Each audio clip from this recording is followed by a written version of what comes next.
We are part of the Fired Up Sports Network of shows.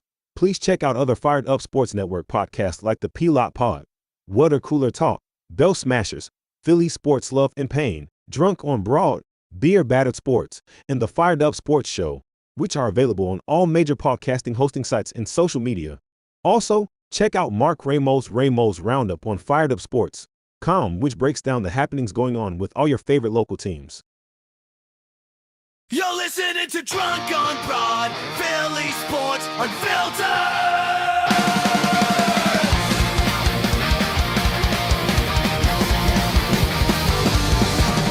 From Broad Street down to the bank, we bleed red, green, black, blue, and gray. Racial classes, game day pride, Philly's hardware, drunk on the ride. The ATL is flying high tonight, Six Stars lights up, the sky's so bright. Flyers crash like thunder on the ice. Philly swinging, everything's nice. Union chanting, passion loud and raw. City of grit, we break every law. Up, down, drunk on broad. No, we don't sleep.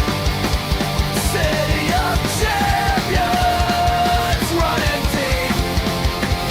For another round, let's make it loud. Feel it forever. We're Broad Street proud.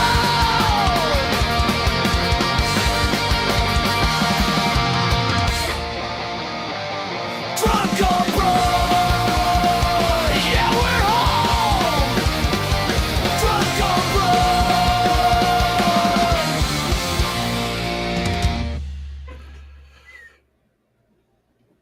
Well, it is most definitely wintertime. I don't know if you've opened up the windows, if you've cracked the door, but it is it came overnight. You're gonna need a shovel, snow blower, whatever you need to clear off your area, but it is it's beginning to look a lot like winter. Yeah, it is. Oh man, it's still coming down here. I'm looking at it right out the window, Mark. It is it's coming down. They're big and fat. I looked at when I let the dogs out this morning, I'm watching them step in it and I see everything's like squishing. So I know there's a heavy dose of snow waiting outside. It's not the light and fluffy stuff. Listen, it is a busy sports day. You got all three teams that are played in action today. You got the Eagles kicking off at 1. You got the Flyers they're gonna drop the puck at 5, and then you got the Sixers to cap it off at night. I mean, Mark, not for nothing, but this Flyers team might be one of the most exciting teams that are playing in this city right now, considering where the Birds are on their. They're going to try to break their 3-game skid against an awful Raiders team. Yeah. And you're going to get the home and home. You're going to get the back end of the home and home with Carolina tonight. And listen, don't adjust your televisions. It is a Blackhawks jersey that I'm wearing, and this is a Flyers podcast, Mark. But you want to take a guess at the name on the jersey on the back? Yes, I think it is the classic Christmas Vacation Clark Griswold Hawks jersey. It is. This is my go-to holiday party. We were at one last night, and I just got to tell this funny story before we get started. So Lace met us from work, and of course she doesn't see it until she gets there. And I didn't realize the level of attire for the cocktail party. I just thought it was a holiday party, right? It's at my sister-in-law's sister's house, and I show up. She goes, "What are you wearing?" Now, mind you, I get the vibe as soon as I get there that like I'm not wearing the right stuff. But I will tell you, Mark, I probably got about 7, 8, 9 people that came up and they were like, either "What is that?" Yeah. And I'm like, you need to start watching the right Christmas movies. Or they're like, "Shitter's full." Or like some quote from the movie. Or like one guy came up, he goes, "Merry Christmas, Clark." And And I was like, you know what? And I turned to Lace at one point. We were laughing about it because like there were a couple times she's like, I still can't believe you put that on to come. And I'm like, and I said, Lace, I would not have gotten any compliments on the blue sweater you wanted me to that I would have probably worn. Sure. This, it was a conversation piece all night long. So, Yeah. you know, this is why I love like kind of like the jersey stuff and like any of those little. And believe it or not, Mark, this is like I bought it thinking it's like the novelty jersey. Mhm. It's actually got like the uniform strap stuff all inside, like all Yeah. in the back, and I'm like, I was not expecting, and it wasn't crazy expensive too. I think I found it on Amazon. I was like, Oh,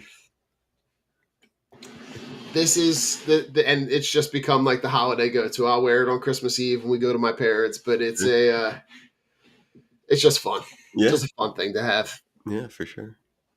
But Mark, I'm going to jump right into a question for you Okay. because as I'm watching the game last night, and right, I know that yes, they blow they blow the 2-goal lead. Right, they go up early in the first, they give up the 2 goals in the second. They actually go down 3-2. They come back, tie it up, take it to overtime, goes to a shootout. Now, I know Harrison played last night. Better off-season addition, Vladar or Zegers? I think definitely that's a lot harder now, having seen Vladar play recently and stuff, and really kind of take the reins as the starter for this team. Yeah. But Trevor Zegras, I think, point per game player this year, um, on one of the more consistent lines that they have with Christian Dvorak and Travis Konechny right now. Mm-hmm. Uh, he's been he's been very good. He was exactly the type of addition they needed, and they're going to need a couple more like that Yeah. to kind of push this thing to the next level. But um, I think Zegras, but it's a lot closer than I would have said over the summer. I mean, I'm watching this last night, and I'm going. It just keep the because of how glaring a need they had in goal. They also needed offensive production, and I mean, they got Zegers for like what amounts to almost nothing. Yeah. Like it seemed like Anaheim was just trying to like give him away Hmm. because they're just like, not that he's not a good player, he just doesn't fit our plan. Like, Hmm. cool. But Vladar, there were so many conversations that we had last year throughout the season where we looked at the goalies, and it was not just below level, but it was bottom 5, and it hindered a lot of the production from every other part of your game because they just couldn't have any production from that position. And I think like the way that Vladar is playing, right? He is maximizing every opportunity to be able to get in position to be that number one in and coming off a season where they were they were using him in a specific way, right? They're trying to get a young guy, but like in Calgary, they're trying to get the young guy a lot of the time, Hmm. but also giving him the most advantageous spots. And Right. Vladar kind of he played a lot of the back-to-backs. He played a lot of the road games. And you're sitting here, out of the 18, he's got 18 starts, like 11-5, and like, I mean, you're talking about a save percentage over 9. Like he's got the save percentage over 9. Like Hmm. the goals against are 2.5, which like we said so many times that like you have this opportunity. You're looking at this like all you need is a like average goalie. Yeah. And that average goalie has been the difference between them like languishing at the bottom of a division and being in the conversation now holding the spot for the top, the top wild card. Yeah. Vladar's been at times, even with the, depending on, like, I don't know if the numbers, I don't know what the league average is right now for save percentage and stuff, but he might even be like above average statistically. And yeah, like he was one of those additions too, like 27, 28 years old, but never really had gotten a chance to play. And it was always like a backup role, or Yes. he was kind of behind guys like in the pecking order in the organization. So like I think that was the situation um, he found himself in Boston, and then going Hmm. to Calgary, he actually gets a chance to play, but they have Dustin Wolf, as you said, and he's the franchise guy, so they're like, um, he's playing, but not really in the um, you know, not as a starter, right? And Hmm. it's kind of like a fringe starter, kind of it's tandem kind of thing he was in. Right. Uh, and having watched him, right, like a guy that actually has some real talent, like he's 6'5", but moves Right. like a cat. Like Right. his post to post agility and things like that. Like he's very very quick and got good reflexes and things like that. I can see why, um, in a good situation, if you're a team like the Flyers, you would look at that and be like, you know what, if we can if we can sign this guy, get him for the couple years on a prove it deal, and you know the Flyers were desperately, as you said, we were looking for goaltending. Um, it was a good fit. It just worked out for everybody, Right. and yeah, it's hard to be. He's been really really good. I look forward to watching him play every time he gets a start. Yeah, I mean, and Mark, just to go back while you were talking, I went and looked up the save percentage. So out of the 53 guys that have made, I think, at least 10 plus starts, he that save percentage puts him at 21. Okay. So in the top half, Yeah. right? Like right in the middle. And this is kind of where we thought, like, yeah, like right about the middle, get a middle of the road guy right now, Mhm. right? Not a guy. I mean, I say that now. The expectations were what they were at the beginning of the season, but like not right now. Probably not a guy that could carry you on a cup run, but we've seen stranger things happen. Yeah. Like you let a team get into the playoffs and get hot. Now, do I think that they have the top end talent to be able to compete with the teams that are no, Mhm. we're not talking about a team that's I don't think this team is ready to compete at the top end of the Eastern Conference, right? Mhm. But I think based on what I've seen this year, when teams show up and they play the Flyers, they know what they're getting into. They know that like the game's never over. They know that this team is going to battle. There were so many like last night. Mark is a game that last year probably ends 5-2 Mhm. in 5-2, no overtime. Like they go down, they go up 2, they lose the lead all the way back to 3-2. The way that they were playing last year, that was just a loss.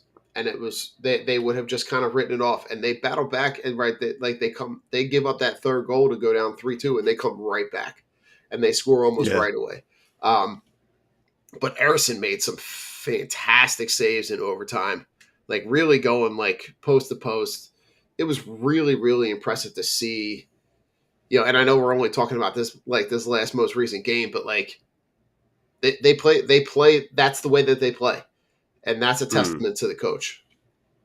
Yeah, it doesn't feel like anytime, throughout being there this year.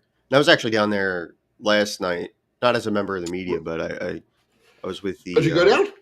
I was there to watch, and we had my brother in law's bachelor party at the hockey game last night, and Nice. we were in a box and stuff. So which is the way to watch a There's- game. Yeah. All right. So way back in 2021, when I was doing all the Teacher of the Year stuff, Mm-hmm.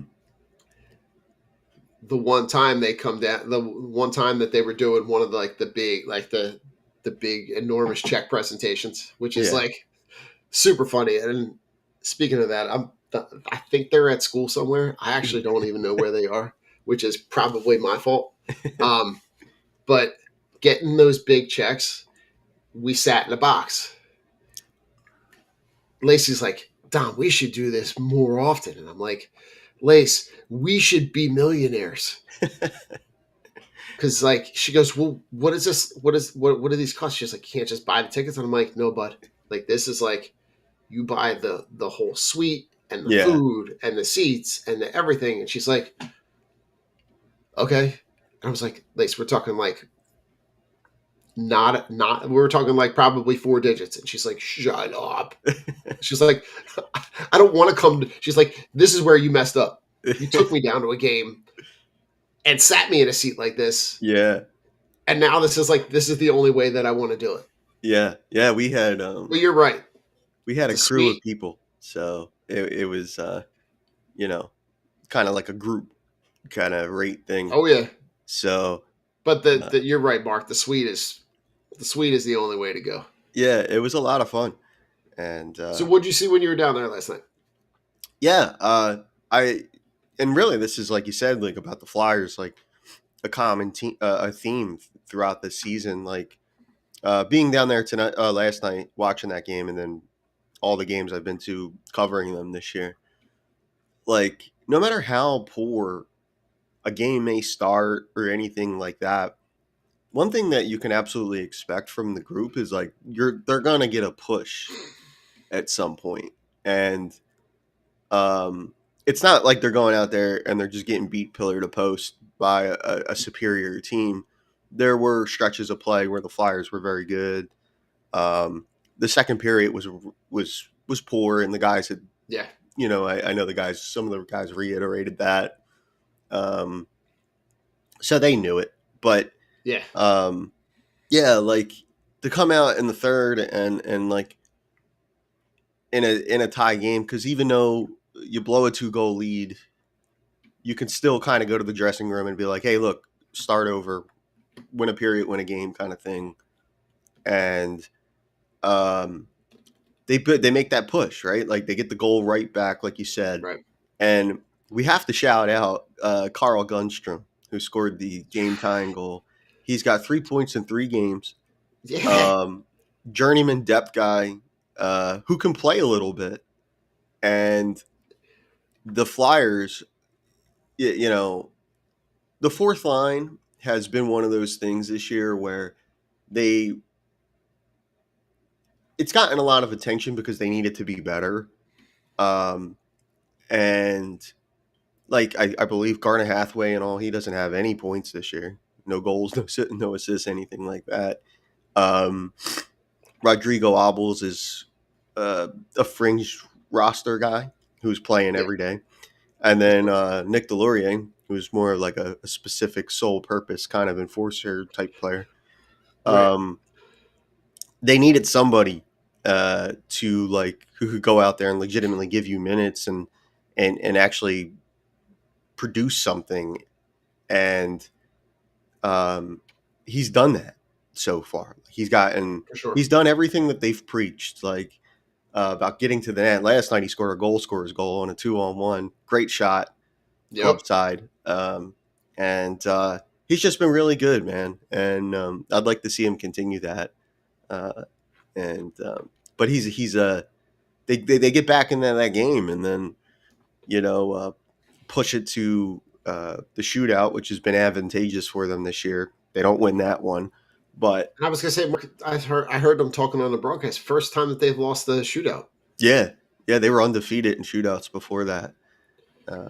So, and they had their best guys go. Like I think the guys that would have gave you the best chance to win it For in sure. the shootout, Zegras, Smichkov, and then Brinkwent, they were all stopped. But yeah, like no, I mean like that's one thing about this group this year is that, and those guys have said that down there too, like the players. Um, uh, Prior to this game, I think it was the Vegas game. Yeah, Couturier had said to the media and stuff like, and Travis Sanheim said it as well. Uh, After the game, they were saying like, they can hang with anybody, and I think that's a real belief in that dressing room that they can on any given night they can compete with anybody. And for sure. Yeah, I um, think Mark, like you see that. Like I'm looking back through the schedule, right? The game against Colorado when they play Colorado at home. mm, I mean, they lose that game 3-2, but that was a battle. That mm, was a game that, like, you know, Colorado is a team that is battling at the top of the West and going to battle for that they're going to battle a team like Edmonton for that bid to get to the Stanley Cup out of the Western Conference, and they hang with them, right? They go to New Jersey, right? New Jersey is a team that they're battling with, and they go win 5-3. Right, they go all the way back to the end of November, but they go into Florida and win at Florida. mm. Um, like this team is just going to show up and they're going to give you everything they got, and I think that is the mentality that I think this organization is building on. Right, that Mm. like gone are the days when this team is going to roll over, because that's been the case for a hot second now. And now that you've seen, Jonesy and Briere and now Talkin, right? You see those guys come in with that pedigree to kind of really change over the mentality. Um, I think the last missing piece is something that, they have the assets to be able to move on, is really starting to look at how do we change the complexion of this roster to be a team that can compete for a Stanley Cup. Um, Right. it's a shame that the Cutter Gauthier didn't start that whole situation didn't work out. Yeah. He would look really, really good on a squad that has that is kind of moving in that direction. Now, if you want to divert, we can talk about some of the guys in the pipeline, because some of those guys are, the Porter Martones of the world are giving me good feels about the promise of where this roster could be in a couple years. But they're going to have some assets to be able to make some moves in the near future. Yeah. Yeah. Definitely. There was rumors, right? Like the Flyers were in on, uh, or at least they had made contact with the Canucks for Quinn Hughes, who was traded the other day in a blockbuster trade with I was going to say, Minnesota. you want to take a minute and digest that one, because that was Yeah. one that kind I knew that there were a lot of there was a lot of conversation about that. And to see him go to Minnesota, but two, do you know anything about the guy? Talk to me about the guys that are going back to Vancouver. Yeah. I like the deal for both teams. I love the, Okay. I, I really like, right? Minnesota got the star player in the deal. And Mm-hmm. that's huge for them when you consider, right? Like Minnesota's got some of the best goaltending in the league. Yeah. Kaprizov, like some of their top players are real high end, like are actual elite players now.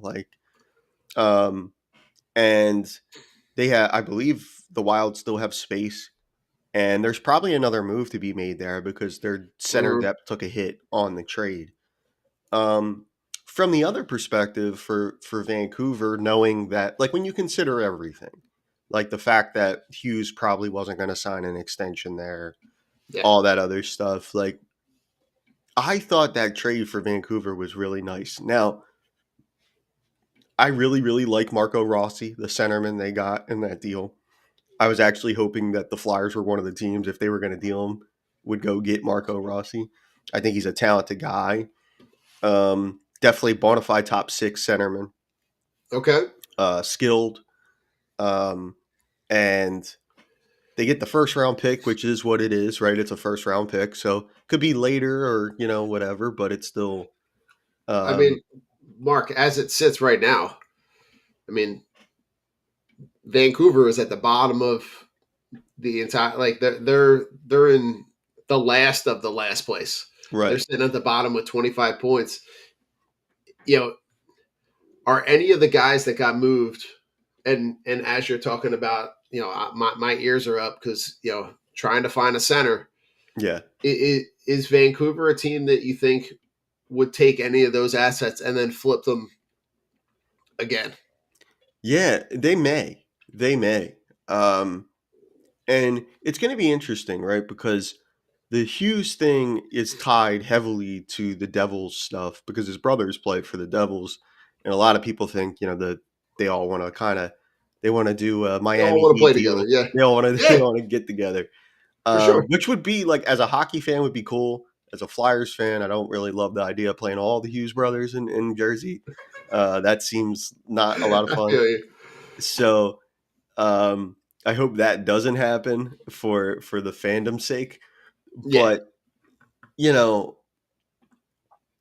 it's like it was so aggressive, right, by Billy Guerin, the general manager of the Minnesota Wild, that deal, and it's just I love that cowboy stuff, like for general managers, like yo, I'm gonna get my guy, and I'm gonna pay the price, and right. we have elite players because that's what it's all about at the end of the day. Like I love that aggressiveness, and they're not Mhm. even there's no assurances, as I've understood, that Hughes is even gonna sign in Minnesota. So they traded that package. They don't even know if he's gonna sign. First, Yeah. essentially for what amounts to a 3/4 season rental Right. as it So sits, you have that amount of time to convince him, right? Of course, to why it would be more advantageous for him to stay in Minnesota, for sure. especially if they can make. I'm sure making a long, deep playoff run would help that. Um, but I love that trade. To go back to the point, the original point, like I like that trade a lot for Minnesota because they got the first round pick, and that is what it is, whether it's late or not late. Um, and then the real wild card factor of it is Yves Bouillon, the defenseman they got back in the deal, who massively talented, high upside, very skilled. Um, it's been a little bit of up and down for him in Mhm. his time with Minnesota, but maybe he flourishes in a new situation in Vancouver. Sure. And if he does, that looks like such a better deal for Vancouver when you consider that Hughes is going to Minnesota with no assurances that he's even going to stay in Minnesota. Right. Yeah. So, Yeah. And listen, I mean, for what it's worth, if he is a guy that hits free agency, you know, maybe convincing him that Philly is the next best option, and he gets to play against his brothers. Um, it, a pile of times a year that like you can be the one that sticks it to your brothers. yeah. I feel like Jonesy and Briere and Tocchet, they can spin that one, and that would be a big get for Well, them that's to been be the able to. yeah, been the big thing, right? Like tying the Flyers to Hughes is that when Taki was in Vancouver, Quinn really enjoyed playing for him. So, and that's been well documented, I think, at this point Yeah, that they're pretty tight, Tocchet and Quinn. And yeah. like you said, right down the turnpike, you guys can stay at each other's houses when you play each other. You could I still mean, not for spend nothing, time with Mark. each other.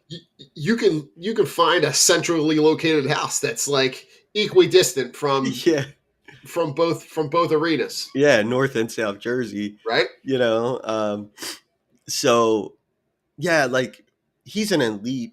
He's an elite player, one of the best at his He's position. really, like Mark Elite isn't really doing a whole lot of justice. Like he's a he's a top of the league player, Yeah, and now he's in the same division as Cale Makar, who's also one of the better. You're talking right? about maybe 1 and 2 or 2 and 3, like For sure. defensemen in the league. So, um, also, it's so much fun when you see trades like that throughout the league. It's like it's not quite on that level, but it's pretty close of like a Luka Doncic mid-season trade to like the Lakers. Yeah, You know what I mean? Like for where you're sure. like, wow, like that is. It's not every day that you see a player that of that caliber get dealt um, Oh, most definitely. in the middle of the season. Like so, But Yeah, yeah, that was a pretty big blockbuster deal, and for the and when and to kind of like tie it back into to the Flyers, like free agency's kind of dried up. Um, we hear a lot about the Flyers and rumors that Briere is kind of he's sniffing around. lurking around looking for um, a way to improve the group, and um, you know they free agency this summer is going to be pretty dry. So And most, if not all, the top end players have re-signed. and that I think is the most disappointing thing because it seems like they really banked on this summer being the summer that they could make a big splash, Yeah, um, with all of the I'll just say the team capital, the cap space, the roster flexibility, like the you had, and you combine that with the guys at the time that were scheduled to be available, and dried up is like pretty mm, accurate for what we're talking about because yeah, it's not when you look ahead at like the 2026 free agent class, um, you know, it's not the pool of players there is not great. yeah, and um, And the so Flyers aren't going to be the only one shopping. right, exactly. So because the whole league's dealing with that, maybe there's going to be an avenue where we're going to see more trades, Trades. Yeah, and for sure.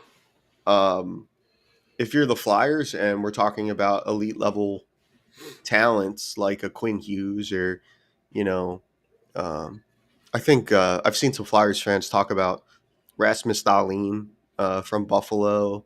Okay. I don't even know if he's like rumored to be available, but um, another high end defenseman. Somebody Yeah. too, I think like would I think Philadelphia would relish him because he's kind of got. I never knew that about his game until recently, watching the Flyers play Buffalo. But Darlene kind of plays like he's got a little bit of an edge to his game. Like he's kind of a little Oh, bit for of a sure. jerk out there, and I think That's like funny. one of those guys that like when he plays for you, you just love it. You just love that. But he's kind of got like a little bit of an edge to him, a little bit of an attitude out there, and I think Right. the fans would really they would dig that if he was in orange and black, right? Uh, but I don't even know if he's if that's like something that I haven't seen anybody like report that. Yeah. But you But mentioned definitely. Martone at the beginning, and Porter Martone, who I think I will say now, like I think he will be with this team very, very, very soon. Um, You think like this end season? of the season, yeah. Oh, okay. I after the college season, depending on how deep Michigan State uh, makes it into the Frozen Four tournament, Uh-huh. um, I would not be surprised at all if the Flyers got him signed and in uniform by the end of the year. So All right. So talk to me let's play that scenario out. Where does he slot in for you? Like where would you slide him in? that's the thing. Yeah, that's a good question because now when you look at we're talking about like the center depth. I think right for the Flyers, which is of course, like that's what people's for people that seem cynical about the plan or aren't really sure. Like if you're talking to other fans and stuff, the Flyers need a they need a top line center and they need another Uh, top D, and they're like right. the hardest to get. Right, like It's the kind of thing, Mark. It's the unicorn, right? It's the thing that everybody is searching for. yeah, everybody's looking for it. And then the question then becomes, right, like there's a lot of guys that play on top lines in the league, but do you really consider them top line players? Right. Are they more top six guys that would For sure. better be suited as second line guys? All that kind of thing, right? So to answer the question, because I feel like I'm all over the place. Uh, um, It's all good. to answer the question, I think with Martone, it's kind of like that's the $1 million question of like, where do you put him? Where do you slot him in? Because the Flyers have such an overabundance amount of wingers right now, and it feels like they're like if Martone is as ready as we hear that he is and is looking at Michigan State, um, they're going to have to find a top 6 spot for him, or at the very least a top 9 spot for him. So where do we look at, right? Because we have Konechny's a winger. Trevor Zegras, they acquired him to be a center, Right. and he's playing wing. So Yeah, Michkov's a 'cause- winger. yeah. I mean, just and I'm just as you were talking, I'm just pulling up the depth chart and I'm looking, right? And the guys that they have listed at center, they've got Albels, they've got Couturier, they've got Dvorak, they've got Jet, they got Zegras. And then at left wing, it's Noah Cates and Nick Delorier. Yeah. And then at right wing, it's Bobby Brink, Tyson Forrester, Grebenkin, Hathaway, Konechny, Mitchkov, Tippett. Like, Yeah.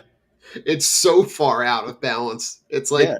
like you like when you're describing it, yeah, it's pretty accurate. Like they've got a little bit of a lot, but not enough. Yeah. And Noah Cates is playing center, although he became like he's become a very good checking line center. For sure. And I really like him there, and I consider him a center now. So really, the only real like natural left wing you have is Delorier, like left wing. And then they have guys like Michkov. He's mostly played on the left side this year. I believe when Forrester's healthy, he plays the left side.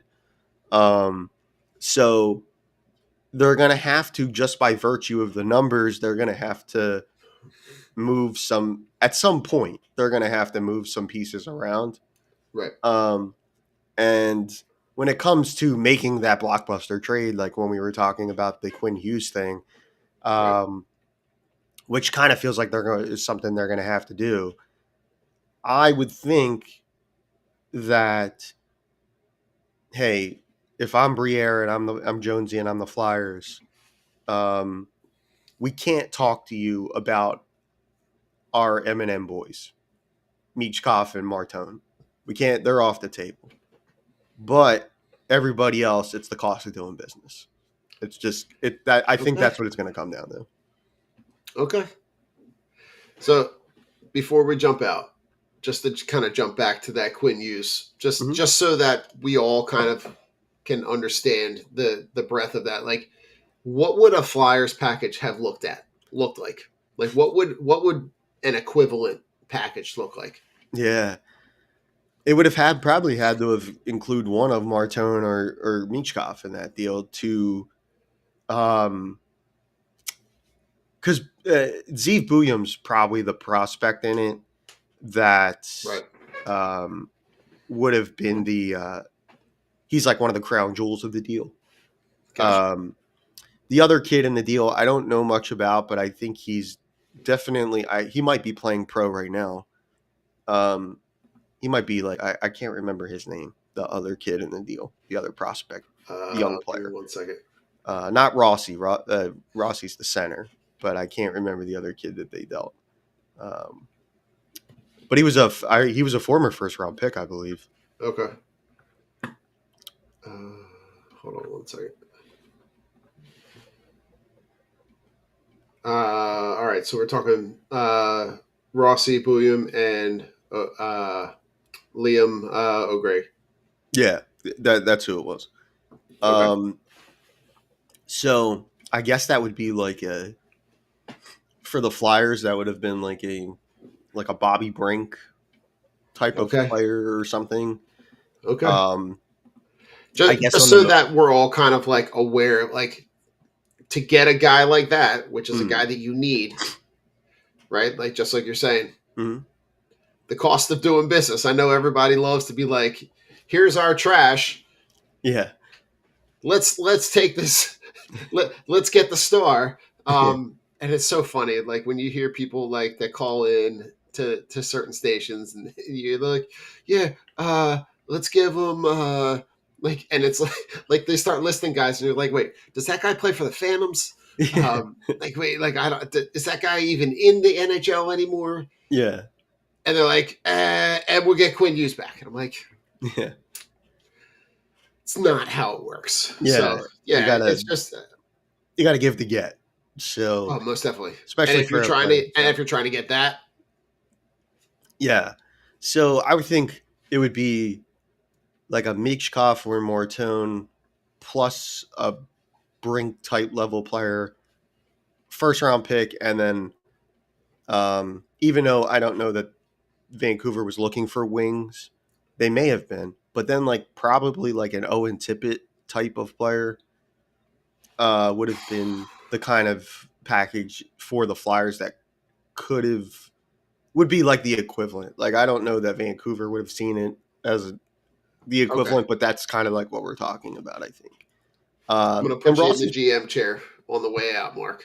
yeah. Would you have done that deal Oh man, if it's Martone, if it's Brink, Tippett, and the first round pick? I can't. I think Michkov and Martone are such a big part of the team's future. I think I would look elsewhere, Yeah, and I it's hard because like it's like he's such an elite player, for and sure. he's an elite player today. You know, like it's Hmm. not like where yeah Martone looks like a pro and he was a high pick and all, and I think people are really going to love his game when he gets here. But it Yeah, was just like, Quinn Hughes is a star today, and yeah. it's in his prime. Part of me feels like they're not like I wouldn't do it. I feel like what the package that you're giving up, those guys are giving you too much at the stage that you're in, and I don't know that you're ready to acquire that player at this stage. Like Right, you're going to need a player like that at some point, right. but I don't think that necessarily that's the player that gets. It doesn't do as much for me right now. Yeah, yeah, Yeah, I mean, and you got Edmonton out here swapping goalies. I think that's a really good trade for Edmonton. Um, but I'm curious to see. I really do think that they're in a position to be active around the trade deadline, which I'm curious to see how they adjust this roster. Because I really do think that they're planning on trying to get this unit some playoff experience this year. yeah, yeah. And we should also mention before we go, Don. There has been some talk. I mean, like there was some stuff that was out there from the insiders and stuff that the Flyers have been very very happy with Christian Dvorak's play, and that he's on a 1 year deal.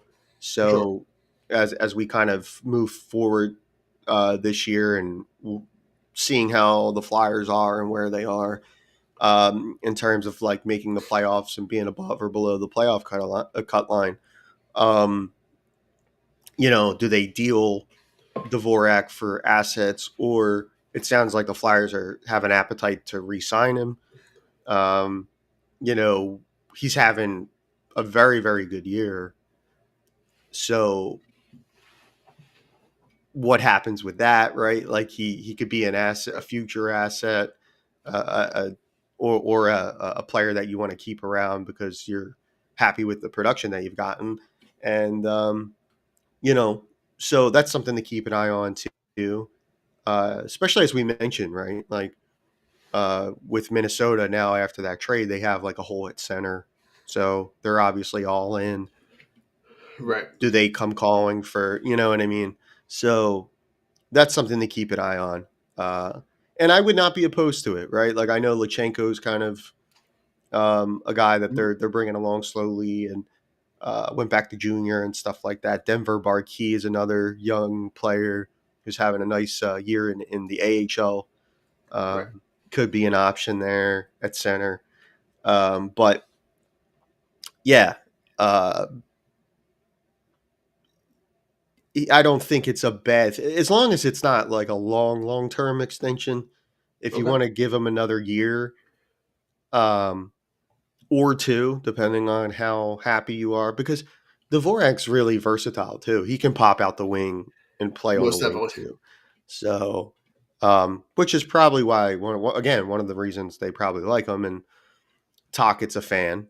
Had him in Arizona, and and now is coaching him here. So, um, he's something he's a player to kind of keep an eye on in terms of whether or not you know uh, keeping him as an asset, or we're gonna We need to flip him flipping him around. as Yeah. Yeah. I mean, listen, we've seen this team at different stages kind of go. They could go in even different directions. That like you have that opportunity to be able to be like, yeah, we are going to flip them. We are going to take that opportunity to kind of like, you know, what was that 2 years ago? They flipped to Colorado. God, the um, name is escaping me. But like right at the trade deadline, and then as soon as they made that trade, kind of things kind of fell off. They kind of sputtered through the end of the season. Um, I think it was but Sean I'm curious. Walker. Yes, there you go. Yeah. So Mm. Yeah. yeah, I'm curious. I'm curious to see how the rest of this plays out. But stick around. On the other side of a couple videos, we'll be talking all things Sixers. So stick around.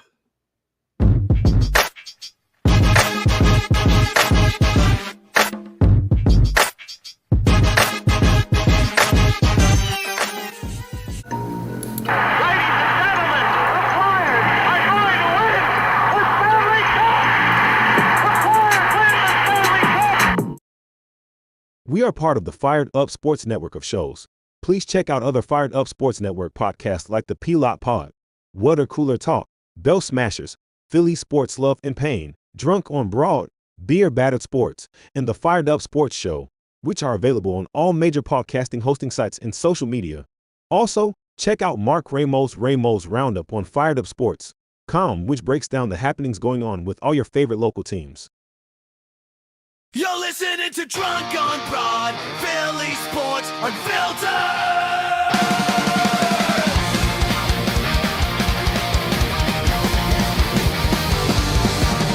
From Broad Street down to the bank, we bleed red, green, black, blue, and gray. Racial classes, game day pride. Philly's hardware, drunk on the ride. The aliens flying high tonight. Six stars lights up, the sky's so bright. Flies crash like thunder on the ice. Philly swinging, everything's nice. Union chanting, passion loud and raw. City of grit, we break every law. Down, drunk on broad. No, we don't sleep. City of champions, running deep. For another round, let's make it loud. Feel it forever. We're Broad Street proud.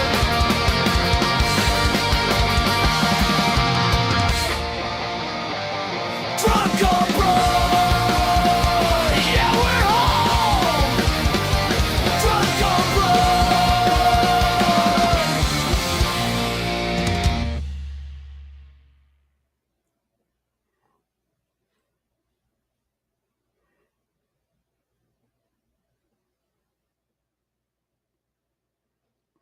I don't think I can hear you, Don.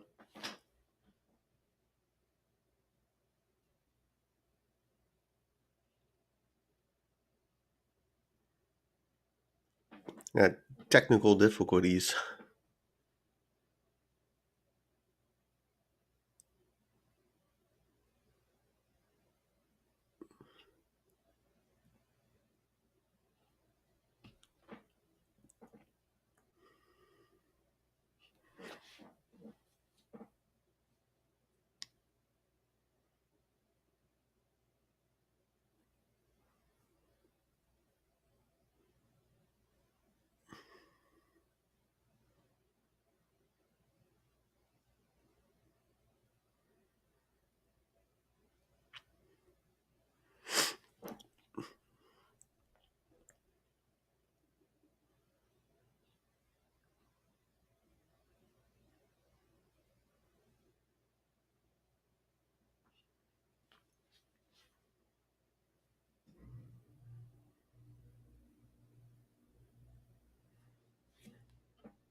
Mark, you got me? Yeah, I hear you now. Oh, there we go.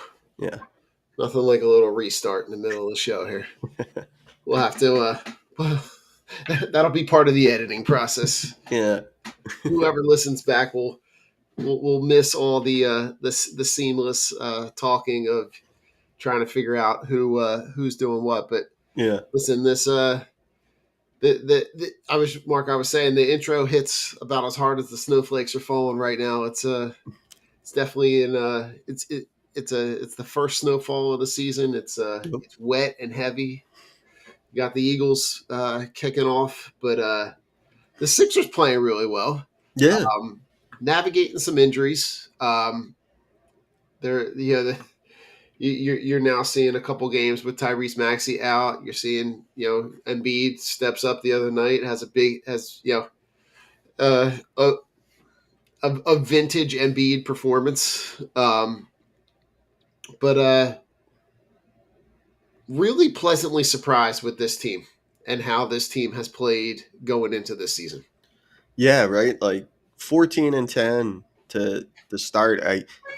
That was as good of a start as I could have expected for the group.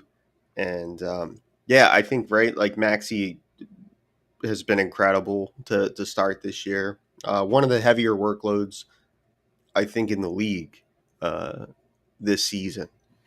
Yeah, oh, for sure. It's probably in terms of usage and stuff like that, but he's been really, really great. And that game the other night, like you said, you get the vintage Embiid game, the 39 points. PG was also very good in that game. Yeah, he was. And, that was exciting because, Maxi was out and those guys stepped up when they needed them to step up and take down the Pacers, right? So I was really, really happy with that. And when we talk about how this group looks and on paper and stuff like that, and what are we going to get from Joel and how what are we getting from PG? Seeing them kind of like navigate that and guys just it's really great and Yeah, kind of rare to see like how selfless everybody's been about it for and sure. it's almost like Maxi's gone out here has become putting up like all NBA like numbers to start the year, and everybody's just trying to do what they can to kind of fill in the gaps. And I Yeah. think that's really that's a really positive sign. And Mark, out of all the games that they've played, there have only been 4 performances by this team where Maxey isn't the leading scorer. Mm. Mm. You got the game against Indiana with Embiid where Maxey doesn't play. Yeah. So if you're thinking about the games that Maxey has played in, right? There's a game in November where Oubre, a game in Boston later in November with Justin Edwards, and then a game a couple weeks ago in Milwaukee with Quentin Grimes. Yeah. So like and I mean, he's giving you 31 and a half a night. Like he is carrying the load and really has seamlessly kind of took that elevated status of being the leader of this team. I mean, you look back at some of his best nights, right? He has the one night at Milwaukee or the one afternoon at Milwaukee where he puts up 54. Yeah.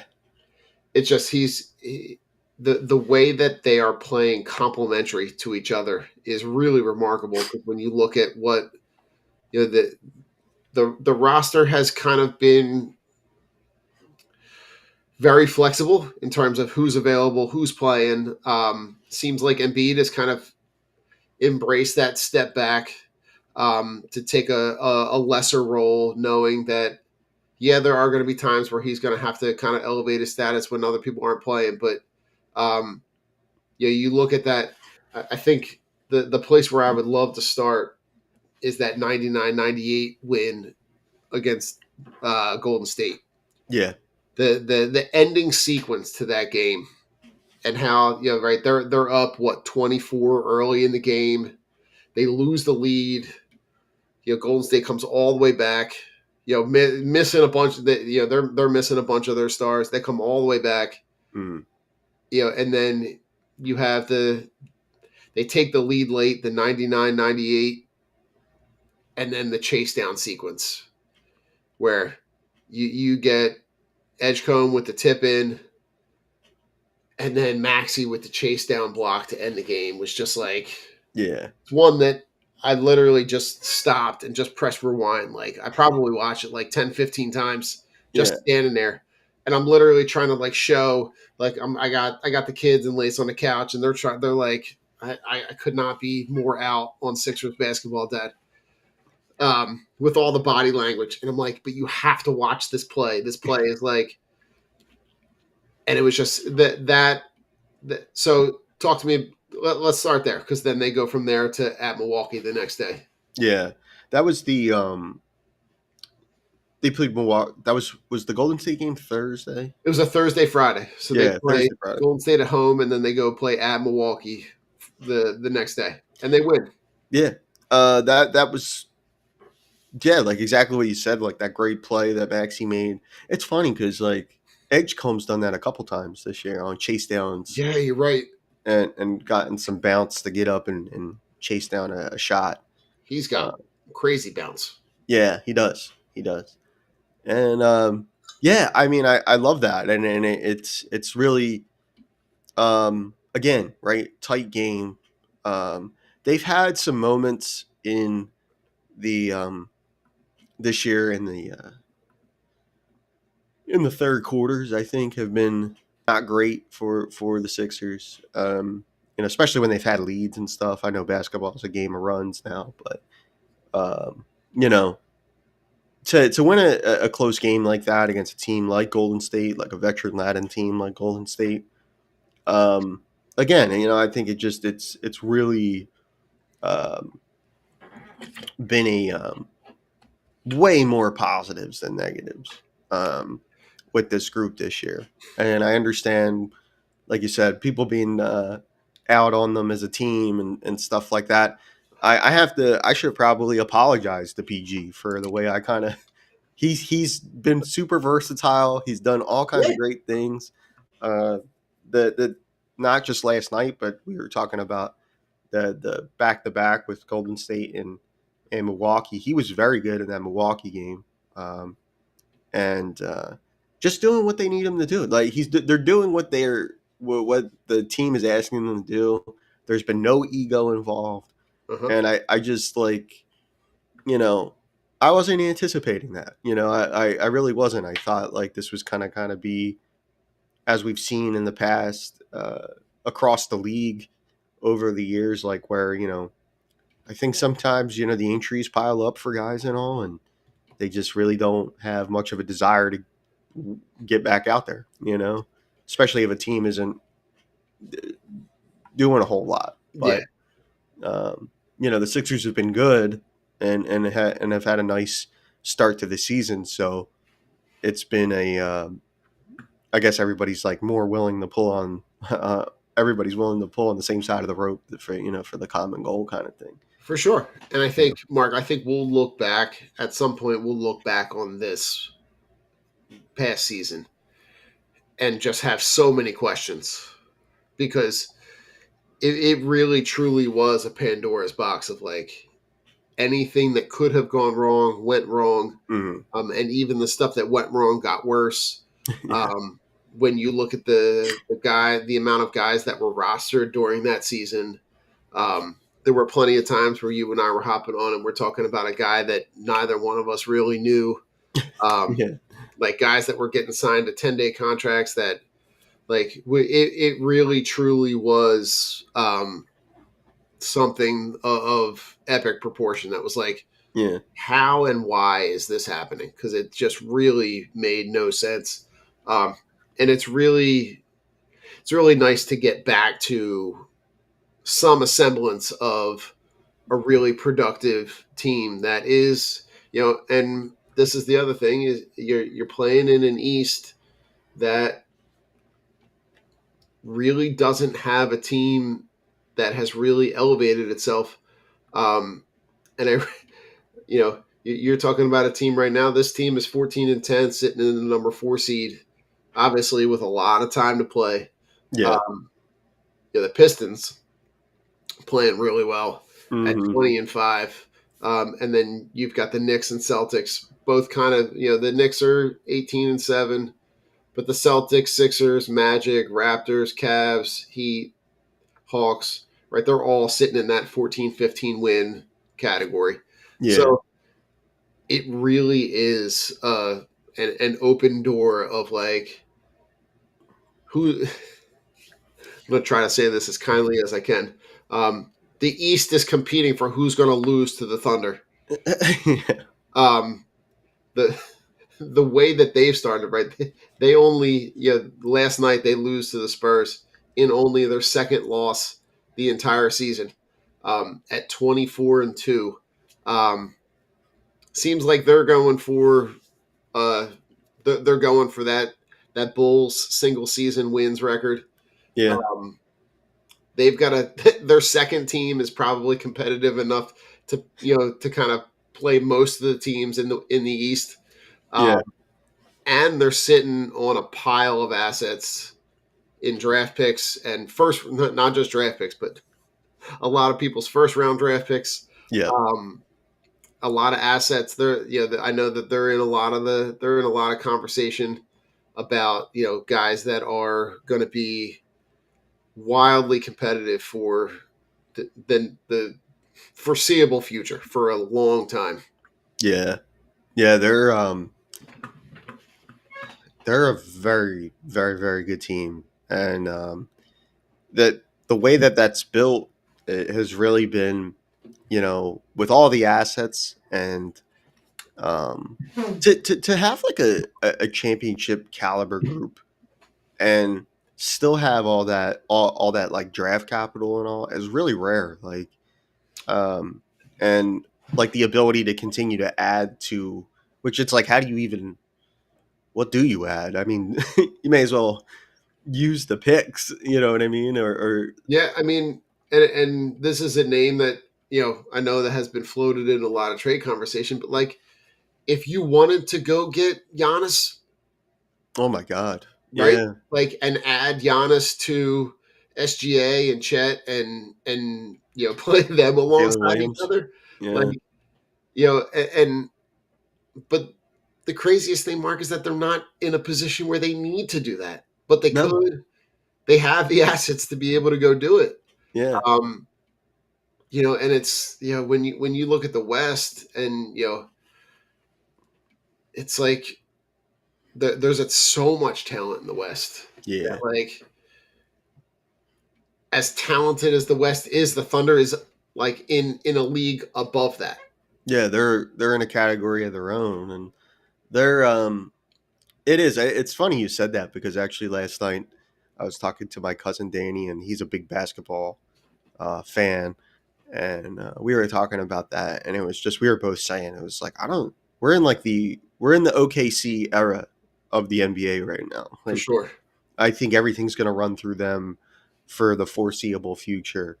Um, they're that good, and definitely comfortable uh, saying that. I mean, provided they stay healthy, I mean, we're looking at probably another title for Oklahoma City, and um, really, really good group, deep, and it was like it kind of felt like when they added right, they have Chet, Jalen Williams, and SGA, right, as like the core of what they do, Yep. but it was like when they brought in Hartenstein Yep. from New York, it was like it was almost like they gave him that deal because they had to use the space, like Right. they had to use that spot for somebody. So Yeah. it was You got to like, bring in somebody. yeah. So it's like it's rarefied air to see someone just maneuver it so well. Like Sam Presti has been incredible in that role, For and sure. he deserves a lot of credit for being the architect, right, of that whole thing. I mean, you bring in a guy on the fringe like Caruso, Yeah. like, and he came in and just did what he did, but was really productive. You keep around a guy like Lou Dort, Mm. right? You're getting contributions from process guys and Isaiah Joe, right? Yeah. Like he's quietly become a very productive NBA player, but they've got a lot of talent, Yeah. and that's where I see them, Mark, making. They're going to make additions on the fringes, but that's like they really don't need to. Like Yeah. they're in a position where like could they package a pile of picks and a bunch of these young guys and go get a Giannis? They could. Mm. And they have the ability to be able to do it, but it is it's going to be a problem. It's going to be a problem for Yeah. and I pose this to you, Mark, because I'm saying like, does that become a problem for the NBA? One, because the team's in Oklahoma City. It's not in LA, Right. New York, Dallas, Philly. Like it's in the middle of the Midwest, Mm. and they are so far above that it's like, does it get to a point where it's not competitive Yeah. because they're so good? And listen, through no fault of their own, right? They built it the way that they built it, right? And they built it off the back of that PG deal. That's Yeah. kind of all where it started, right? And Hmm. they bring SGA from LA. It's very interesting. Yeah. I don't know. Like, because I do think, like you said, it being in OKC is definitely interesting because, like, in terms of the NBA and like really just the culture of the league and how the league's been for all these years, it's like the league's built. I think the NBA is at its best when there is a dynasty in or a team that's like kind of Yeah, somebody's got to um, be a villain, right? yeah, someone's got to be at the top, right? Like we had, um, for a long time, it was just kind of watching LeBron wherever LeBron was. Yep. We had the Golden State Warrior years. Um, you know, I mean, you uh, could go all the way back to our childhood, Mark. Right? You had the Bulls. the Bulls. Um, San Antonio had a run. You know what I Oh mean? yeah, So it I don't know unless it's kind of like there's something really fun about, and I think I said this before about like watching them play the Sixers. There's something really fun about this like Piston team. Like yeah. they kind of have that like they kind of have some grit to them. They also have they're not as deep as OKC obviously, but they do have some talent and you know uh I we'll mean, have to wait and see, but it does feel like it feels like a death march for the East to like like there's just there's not a team in the East that has the depth and the talent that that team has. yeah, And when you see the way that they're winning, and I'm as I'm listening to some people talk about it, and like sometimes I'll be listening to some people and they'll talk about it from like the sports gambling side of it, yeah, and they're like, that is the most sure money, regardless of where the game is. Right? I heard them talking about a game in which like in the first quarter, OKC's down like 8 or 9, mm, right? And then they bet like that. Then the line changes throughout the game, right? And then they're like, but then they take OKC to win and to win by margin, and it's like you can still at that level still take them to be +10, right? And they end up winning the game by 25. yeah, Like it's almost like they're just taking that for like it's so out of whack. But like when you look at the Pistons, Knicks, Celtics, Sixers, Magic, Raptors, Cavs, Heat, right? Like there's there's nobody in the East that is really like you're gonna have to beat that team 4 times out of 7, yeah, and and they haven't lost but twice in 24 games. yeah, You and telling me you're gonna match them up against anybody? Like I'm even thinking in the West, like you might have them run through the playoffs like that Lakers '01 team that went, they just 4-4-4. Now they lose the first game against the Sixers, and then they win 4 straight. yeah, Like they lost one game in that whole playoff run. Um, I mean, the Nuggets are their best chance to make it competitive, but and the Nuggets are playing really well. But I mean, even at 18-6, Mark, they're 5 games behind them. It's crazy. Yeah. And one thing about the Thunder too, we've turned this into a Thunder Yeah, I show. It's mean, just they're that impressive. OKC, Yeah. check in. But yeah, no. One thing too that I thought was really like watching them last year in the final against Indiana. Like one thing about them too is like when you talk about Chet, you mentioned Alex Caruso, Mhm, Lou Dort, and guys like Jalen Williams too. It's like not only is like a player like Jalen Williams, who I'm super impressed by. I think he's a really great player. Underrated when you consider like SGA gets a lot of fanfare, justifiably so, but for sure. Jalen Williams can play, and Oh, very much so. yeah, and you know, like the thing with Williams and guys like Caruso and Dort and them guys is like they all can defend. You know, There like it their is. defense is it's a slog to play against them too. Like, and I mean, then it's like it's sweltering. Like it's the mm, equivalent of like throwing a wet blanket and being like, "Good luck."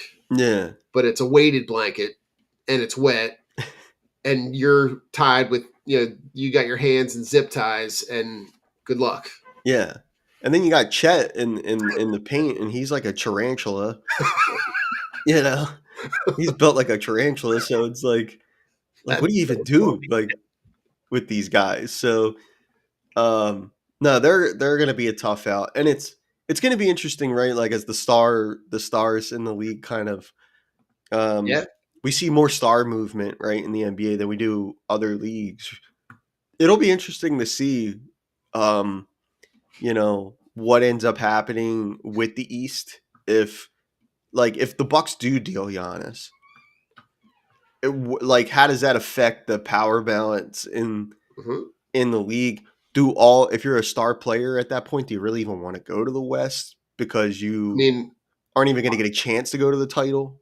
Like at least you're in the title game, even if you're walking there to get beat. Like, Mark, if I'm anybody in any kind of player movement, my only path to the finals is in the East.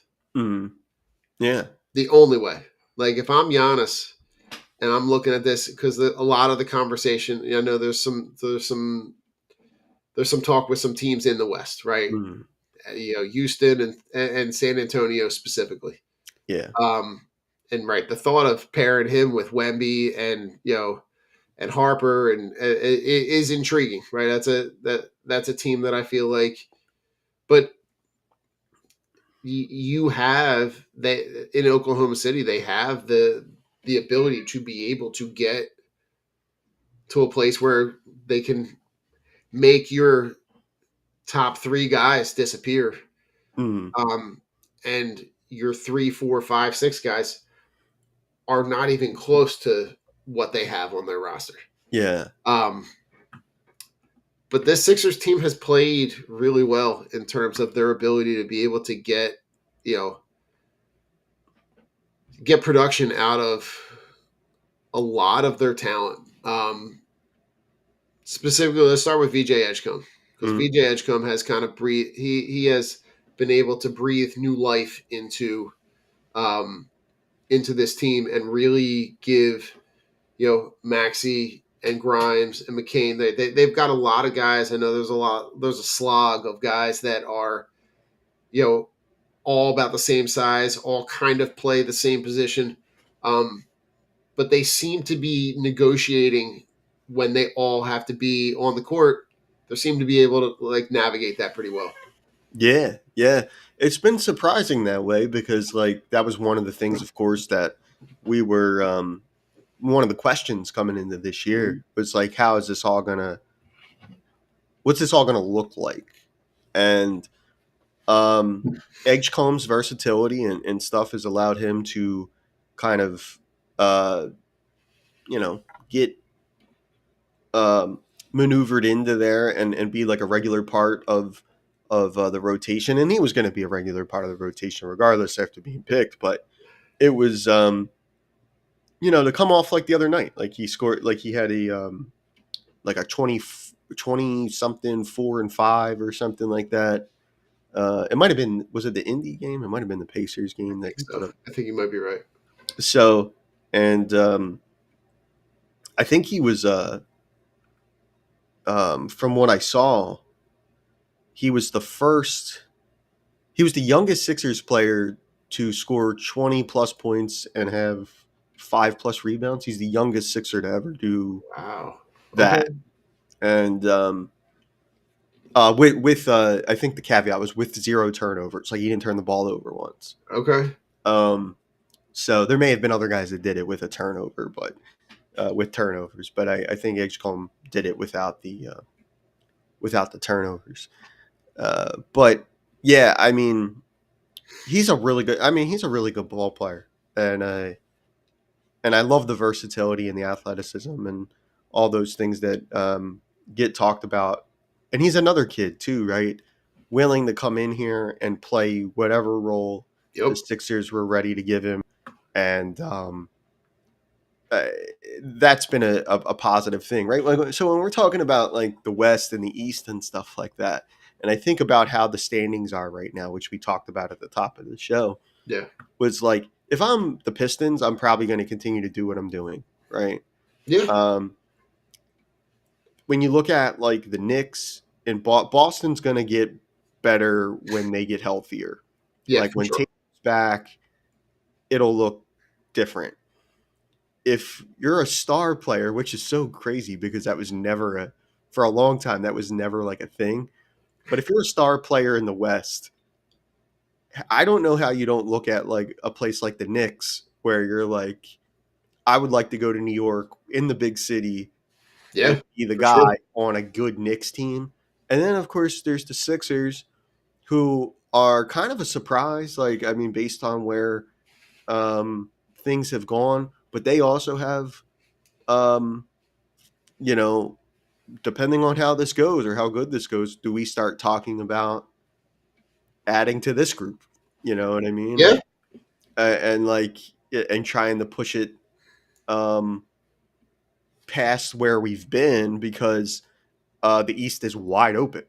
So Yeah. um, there's like, if you're in that top 4 bracket or top 5 bracket of teams in the Eastern Conference, even though the East is not great, you would, Yeah. I think you have to look at it like, hey, if there's talk about you have, if you have the assets, of course you have to have the assets, but it's like you would really be aggressive, I would imagine, if you're in a major East market. When it comes to a Giannis, or if another star player becomes disgruntled and wants to leave their situation, For you sure. know. So whatever it may be, but Yeah. um, yeah, like I think that's actually kind of good news for those 4 teams. Now that as we've been talking about it, and I'm like, you know, that might be an opportunity, really, like to kind of balance out the league power a little bit. I And mean, yeah, and when you talk about assets, Mark, I'm going through and just to kind of put a button on all the OKC stuff, they own. I'm looking at this, Mark. They own at least one other first round draft pick in every draft between now and 2031. wow, And who was it? OKC. Oh yeah, So like in next year's draft in 2026, they own 3 first round picks. that's There's the Sixers and Utah. The Sixers is 1 through 4 protected. Utah's yeah, 1 through 8. Right. wow. So those might not carry over. In 2027, they own 3 first round picks. Hmm. In 28, they have 1, but they've got 3 seconds. In 2029, they own their first or Denver's first, but 2029 they own 1, 2, 3, 4 second round picks. Like in 2030, they have 3 second round picks. Like they're like it's the this is what I'm saying when you talk about assets and payroll and like yeah, you need to keep guys on the end of your bench, but like if you want to go get anybody, Right. you have they have more than enough capital. They could trade, Mark. They could flip around, and not that it would take this, but like you could take 3 first-round picks Mm. for Giannis, Right. and it wouldn't even put a dent because you have so many between now and 2032 that Yeah. like you can't possibly draft and roster all those guys Yeah. every year. So like you're going to have to move those assets. Yeah. So like it's Well, it's also too, right? Like to kind of make a Sixers tie-in, like we were just talking about yep, the Eastern Conference and stuff like that. Here's like a situation, right, that kind of is developing in the sense that, and this happens across all sports, right? But like in basketball, because there's 5 guys out there, the rosters aren't extensive like football or anything like that. yep, But for like basketball in particular, you can like easily, and we've seen it before, like when teams go through like the stockpiling of assets to during a rebuild and stuff like that. At mhm, some point, you just lose the space yep, to develop guys, for you sure. know, and I look at where like how the Sixers have kind of managed things and stuff like that. Look at like a Jarrett McCain, who I like, has kind of gotten lost in the shuffle here. But then do you turn that into something like if you're the Sixers and you've had a much better season than anticipated, Yeah, if we continue on this current trajectory, Max season in the MVP conversation, I think with all the things we've talked about today, and then the East, like if you're the Sixers, you got to strike while the iron's hot. And I think McCain would be the centerpiece of whatever you try to do. it could be right. You know, Grimes is on like he an signed a expiring. 1-year deal, right? So he's Mm, on an expiring contract. That might be like you might want to keep McCain around because he's cheap and he's under mm, team control for a couple of years, sure. right? Like they do have some assets, right? Quentin Grimes is probably a guy that some teams that are in a playoff hunt are going to would probably have their eyes on. Mm, And they've done a really good job this year at developing those down the roster guys that talked about in on previous shows, but like the Dominic Barlows, the Trenton Watfords, yeah. the Jabari Walkers, the Adem Bonas, right? They've done a really good job, I would say, one at drafting and two at identifying guys that can be your down the roster players that you can still get production from. Right? Mm, Justin Edwards is another guy. yeah. Um, so they have some young guys that I think teams could potentially have their eye on. Mm, That for a team that is at the bottom of the East or at the bottom of the West, that like somebody that might be getting maybe have their eyes on kind of moving on from a more polished veteran. yeah. It might be a place where we can again, like you're saying, strike while the iron is hot and do your best due diligence to push this version of this roster, because I think at some point in time, right, you're going to see the Embiid and Paul George contracts. I think are going to become such an albatross at some point because Mm, they're going to cost so much for what you're actually getting in what return. you're getting. Mm, yeah. Yeah. That's the big.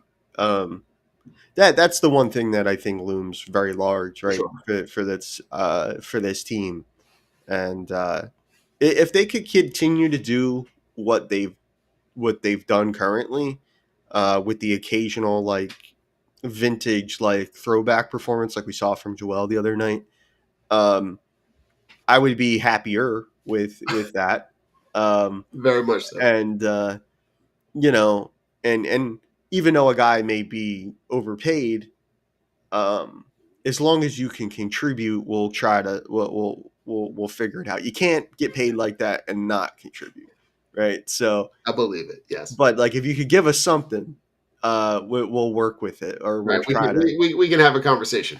Yeah, we can have a conversation about it. But I think Yeah, the league's in a fascinating spot with OKC. The fact that like with all the things we talked about, and one thing you mentioned, Don, too, about the NBA and like how does it affect the NBA with a team like OKC being so dominant and stuff, given the market and all that other stuff. I think Giannis is right. He's one of those guys, right? Probably one of the more well-known NBA stars. Uh, like even out people who are vaguely familiar with basketball, but they probably know who Giannis is. You know what I mean? Yeah. I like a handful of players in the league. He's in commercials and all that other stuff. Giannis. So people who aren't really basketball fans may know who he is.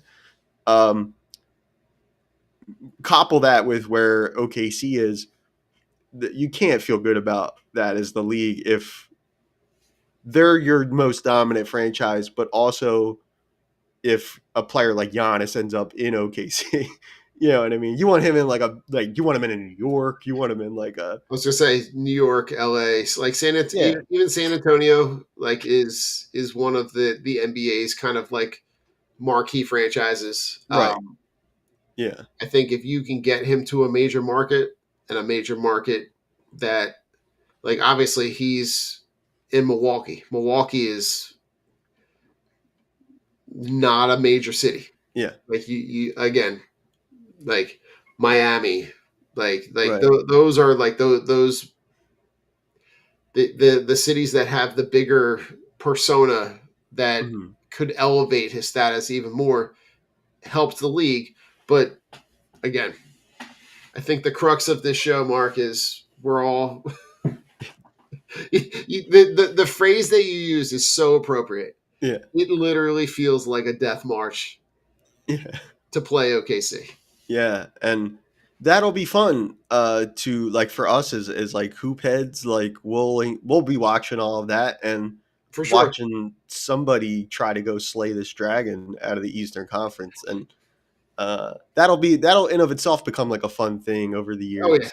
You know. On the way out, Mark, I'm curious, and we can talk about this on future shows, but I'm Mhm. curious to see what other teams do to try to build a roster to compete with them. Yeah. Yeah. It'll be that'll be fascinating to watch. That's why I think too, like if you're like just because they're at the top of the East right now, if you're Detroit, I think you need to like, hey, let's just keep doing what we're doing here and something, and hope that something can kind of like Shake loose. yeah, something will come available and you'll be able to strike there. Um, you know, and yeah, so we'll see. I mean, it'll be interesting, and it'll be an interesting wrinkle for the East too when Tatum eventually gets back and what kind of player he'll be. Uh, Absolutely. and even though he plays for a rival, he seems like a good guy and somebody that's easy to root for. That's one that I'm always going to shake my head at, Mark. Yeah, he The would have been perfect Markel here. Fultz, Yeah, he would have been a perfect. he would have been great in this city. Yeah, I think people really would have relished him playing here had it been Tatum and not Fultz. But I mean, the his ability to be able to play the villain and play the Mhm. villain in this city and be a killer, playing next to Embiid and Maxey, Yeah, that would have been fun. oh, it would have been great. It would have been great. But on the way out, Mark, go Sixers. Go Sixers.